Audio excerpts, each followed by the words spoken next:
দেশে মাদকে ভরে গেছে। যত না দুধ বিক্রি হয় তার চেয়ে বেশি মাদক বিক্রি হচ্ছে। আজকে মাদককে নির্মূল করতে গেলে আমি একা দিব শুধু পারবো না, আপনারা সবাই মিলে একত্রে মিলে আমাদের এইটা নির্মূল করতে হবে।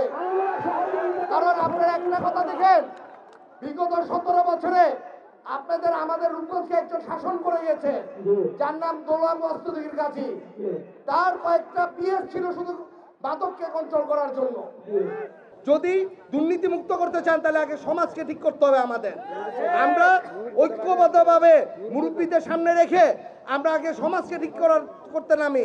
সমাজ ঠিক হলে জগৎ ঠিক হবে ইনশাল্লাহ। আপনারা কি ভবিষ্যতে রূপগঞ্জের কান্ডারি হিসাবে মুস্তাফিজুর রহমান দিবু ভাইকে দেখতে চান? দুই হাত তুলে আপনারা আপনারা সবাই আগামীতে দেশ তারেক রহমান প্রতিনিধি হিসাবে আমরা রূপগঞ্জ থেকে মুস্তাফিজুর রহমান দিবু ভাইকে আগামী সংসদ নির্বাচনে নির্বাচিত করে সংসদে পাঠাবো। দাউদপুর সহ রূপগঞ্জে কোনো চাঁদাবাজি হবে না,